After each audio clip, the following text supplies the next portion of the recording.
ஆனால் ஆதியாகமம் அதிகாரம் 7 வசனம் 19 20 சொல்லப்பட்டுள்ளது, முழு உலகமும் நீருக்கடியில் மூழ்கிவிட்டது என்கிறது.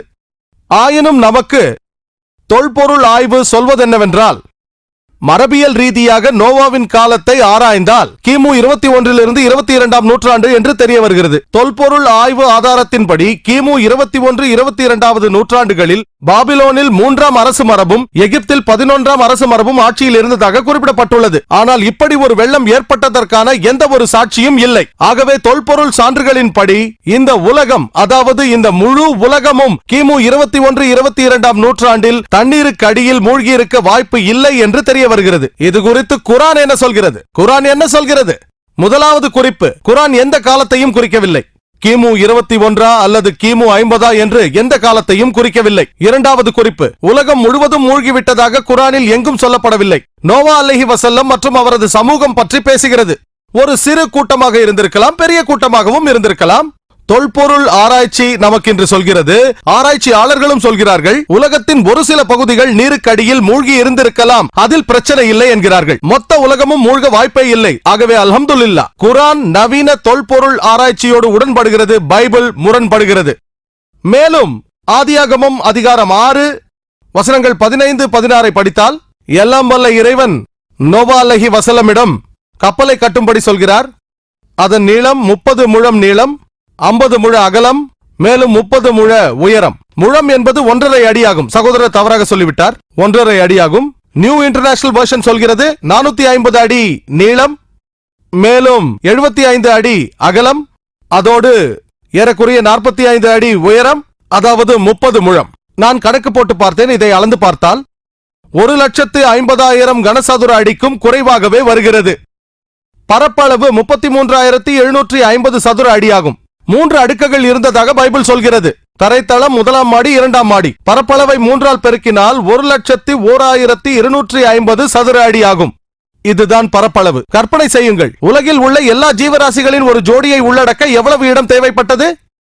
1,01,250 சதுரடி. கற்பனை செய்யுங்கள், இது சாத்தியமா? உலகத்தில் லட்சக்கணக்கான உயிரினங்கள் உள்ளது. இப்போது நான் இந்த அரங்கத்திற்கு 10 லட்சம் பேர் வந்தார்கள் என்று நான் சொன்னால் நம்புவீர்களா?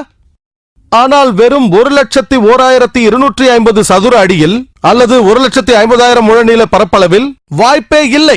அதற்கு மேலாக 40 நாட்கள் தங்கினார்களாம், உண்டார்களாம், மலஜலங்கள் கழித்தார்களாம். இந்த அரங்கத்தில் 10 லட்சம் பேர் வந்தார்கள் என்றால் நம்புவீர்களா? ஆகவே இது விஞ்ஞான முரண்பாடு. விஞ்ஞானத்தோடு அடியோடு முரண்படுகின்ற பல விஷயங்கள் பைபிளில் உண்டு.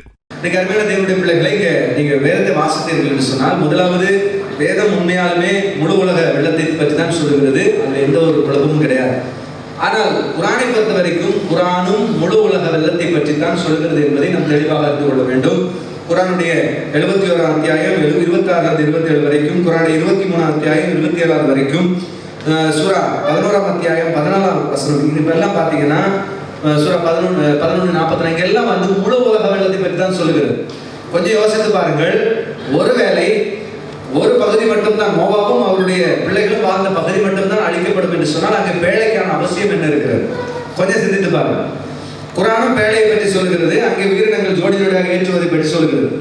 இப்போ ஒரு குறிப்பிட்ட இடத்துல இருக்கக்கூடிய ஒரு இடத்துல இருக்கிற மனிதர்களை அழிப்பதாக இருந்தால் இன்னொரு பகுதிக்கு சென்றுவிட சொல்லுவாங்க. அங்கே ஒவ்வொரு உயிரினங்களையும் ஜோடி ஜோடியாக ஏற்க வேண்டிய அவசியம் என்ன இருக்கிறது என்பதை கொஞ்சம் சிந்தித்து பார்க்க வேண்டும். அப்ப குர்ஆன் வந்து ஒத்துக்கொள்ளவில்லை ஒரு பகுதியான வெள்ளம் என்று சொல்லி, அது முழு உலக வெள்ளம் என்று தான் சொல்கிறது.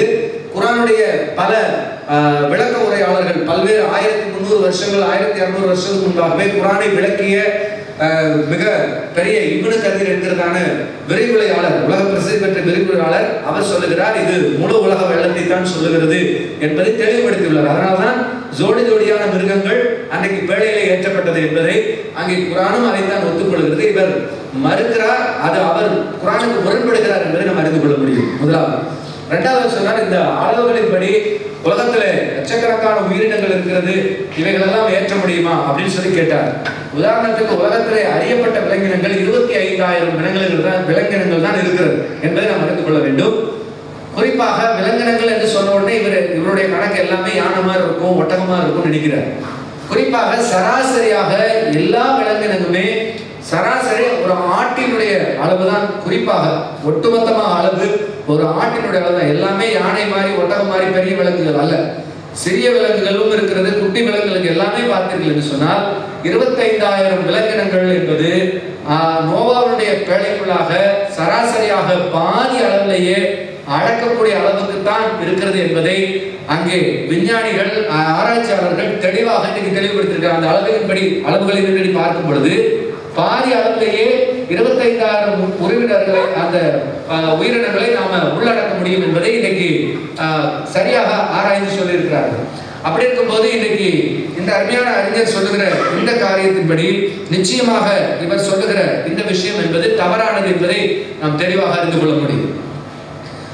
அது மட்டுமல்ல, அடுத்தது இவருடைய விஷயத்துல பார்க்கும்போது அடுத்து என்ன கேட்டாருன்னா வருஷங்கள் பத்தி சொன்னார். வேதாகமம் நோவா இவர்கள் சந்ததிகளை வைத்து ஆண்டுகளை கணக்கிடுகிறார்கள் ஒழிய வேதாகமம் இவ்வளவு ஆண்டு என்று சொல்லி நமக்கு கணக்கிட்டு சொல்லவில்லை. அதனால நாமும் அந்த கணக்கிடுவதற்கு நாம் செல்ல வேண்டிய அவசியம் இல்லை. வேதாகமம் இத்தனை வருஷத்துல இருந்து நோவாவுடைய வெள்ளம் என்று சொல்லி நமக்கு ஒரு கணக்கீடை நமக்கு தரவில்லை. இவர்கள் அந்த ஜெனரேஷனை வைத்து கணக்கெடுக்கிறார்கள். நாம அந்த கணக்கை போட வேண்டிய அவசியம் இல்லை. வேதம் நமக்கு அப்படிப்பட்ட ஒரு விஷயத்தை சொல்லவில்லை என்பதை நாம் தெளிவாக தெரிந்திருக்கிறோம். அதனால இதுல எந்த விதமான முரண்பாடுகளும் இல்லை. வேதம் முழு உலக வெள்ளத்தை தான் சொல்லுகிறது, குரானும் அதை ஒத்துக்கொள்கிறது.